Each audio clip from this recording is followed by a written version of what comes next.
Bismillahirrahmanirrahim. Assalamualaikum warahmatullahi wabarakatuh. Nama saya Wisnu, mahasiswa Teknik Informatika STTJ BSI dengan NIM 22060035. Pada kesempatan kali ini, saya akan menjelaskan tentang materi array dalam mata kuliah struktur data.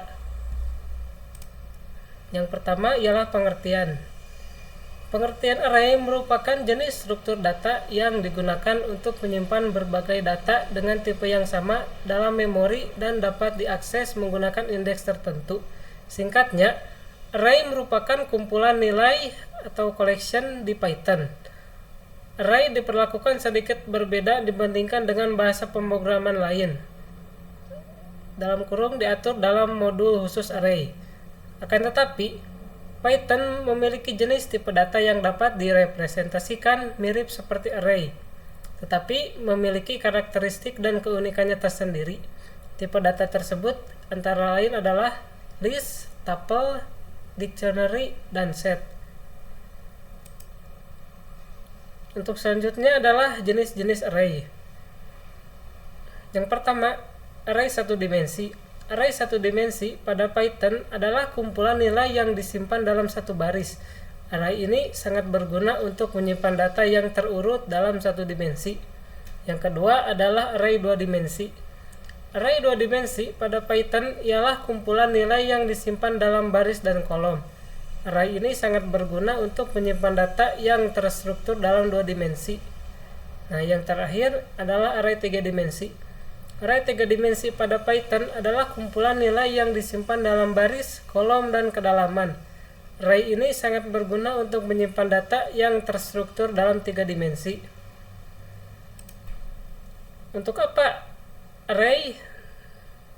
Nah, fungsinya penggunaan fitur array pada Python ini disesuaikan dengan kebutuhan usernya. Kita bisa menyusun, menambah, mengubah, dan menghapus elemen yang ingin kita hilangkan. Saja yang boleh dimasukkan ke dalam list. Nah, list ini dapat diisi dengan berbagai tipe data seperti string, integer, float, double boolean, objek, dan sebagainya. Sebagai perumpamaan, kita tulis saja di sini laci. Kemudian apa saja yang ada di dalam laci tersebut. Misalkan yang pertama ada obeng. Lupa pakai tanda kutip ya.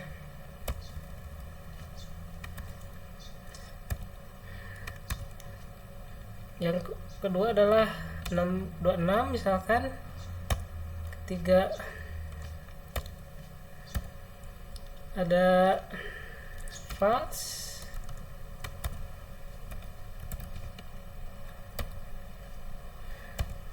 Yang terakhir adalah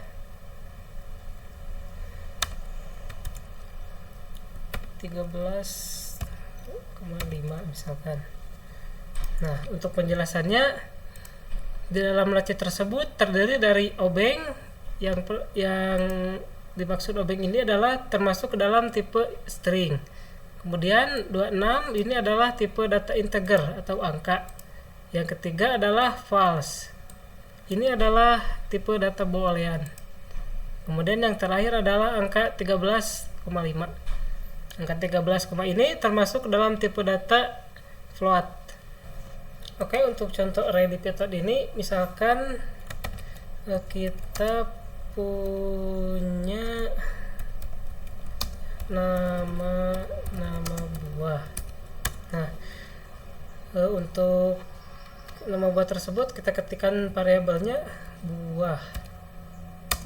Kemudian sama dengan jangan lupa pakai tanda siku ya, kurung siku, dan kita tinggal ketikkan saja buah-buah yang kita dimasukkan dalam variabel ini. Misalkan yang pertama adalah leci. Oh iya, jangan lupa pakai tanda petik. Yang kedua, misalkan anggur. Kemudian yang ketiga sirsak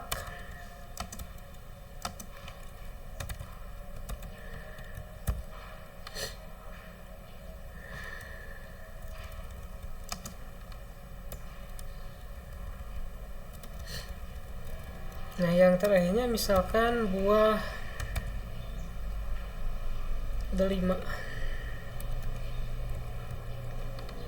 Oke, kita beri lagi tanda kurung siku.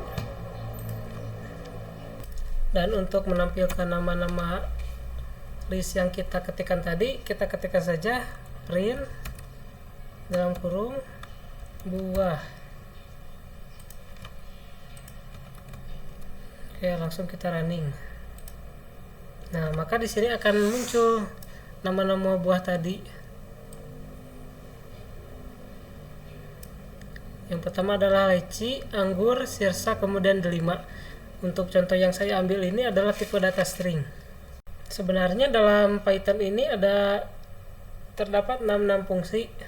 Yang pertama adalah fungsi call untuk memanggil, kedua fungsi slice, yang ketiga fungsi modify, keempat fungsi append, kemudian fungsi pop. Untuk contoh yang akan saya praktikkan adalah contoh call atau untuk memanggil. Nah, fitur call ini digunakan apabila kita akan mengakses elemen data tertentu yang ingin kita tampilkan outputnya. Di sini kita cukup ketikkan nomor indeks. Maka dari itu kita sebut fitur ini adalah fitur call karena kita cukup memanggil dengan sesuai urutannya saja.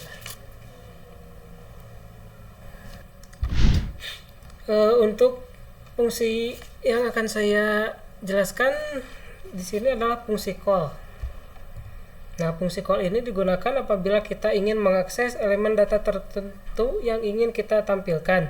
Di sini kita cukup ketikkan saja nomor indeksnya. Untuk itulah disebut dengan fitur call karena kita cukup memanggil urutannya sesuai dari indeks tadi. Misalkan kita ketikkan print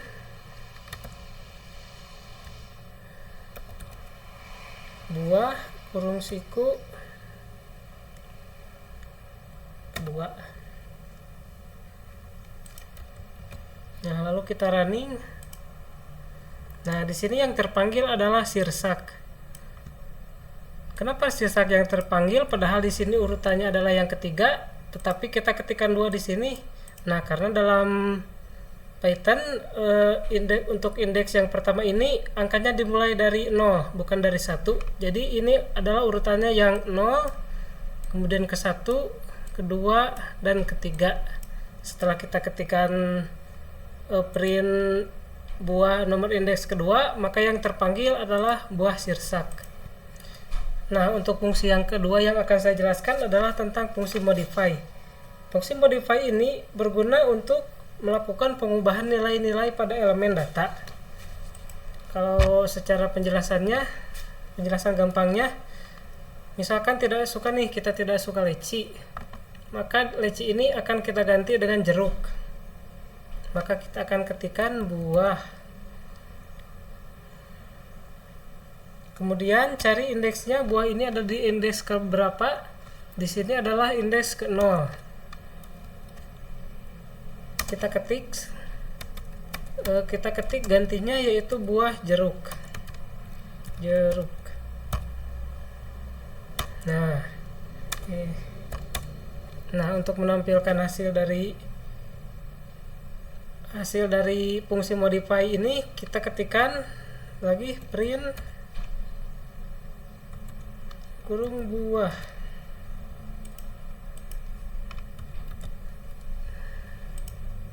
Nah, di sini yang tertulis adalah jeruk. Setelah kita ganti yang tadinya indeks ke 0 adalah leci, kemudian di sini diganti menjadi buah jeruk. Nah, jadi itu adalah penjelasan tentang dari fungsi modify dalam array di Python. Nah, bagaimana jika kita ingin menambahkan data pada elemen tadi? kita hanya perlu menggunakan fungsi append. Fungsi append ini sangat praktis karena kita ingin melakukan penambahan elemen baru pada data tanpa kita harus bikin di array yang baru. Jadi kita tidak perlu menghapus dan membuat array yang baru. Cukup menggunakan fungsi append ini. Untuk praktiknya langsung saja kita praktikkan. Kita ketikkan nama variabelnya buah, tambahkan titik append. Nah, lalu kita ketikkan saja apa yang ingin kita tambahkan. Misalnya kita ingin menambahkan buah tomat. Nah, kemudian bagaimana untuk melihat hasilnya? Kita ketikkan print buah. Kita simpan. Nah, maka di sini yang muncul adalah leci, anggur, sirsak, delima, dan tomat. Fitur append ini berfungsi jika kita ingin menambahkan elemen baru pada variabel. Nah, setelah tadi kita mempraktikkan array yang satu dimensi, selanjutnya saya akan menjelaskan sedikit tentang array yang dua dimensi. Nah, ini adalah file praktikum saya pada mata kuliah struktur data.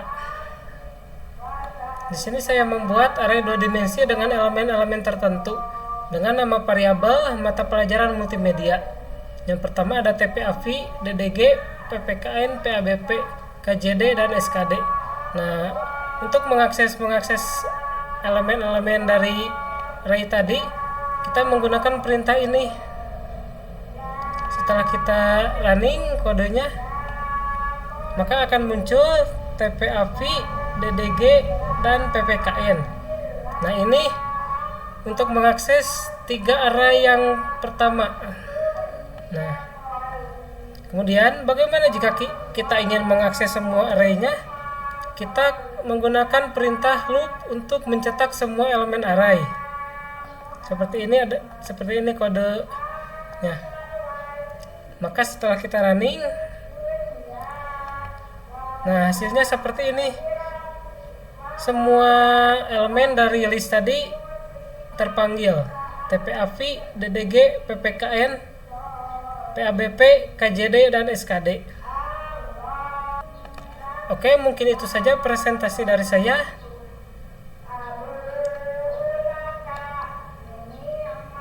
Semoga ilmu ini bermanfaat bagi kita semua. Terima kasih. Wassalamualaikum warahmatullahi wabarakatuh.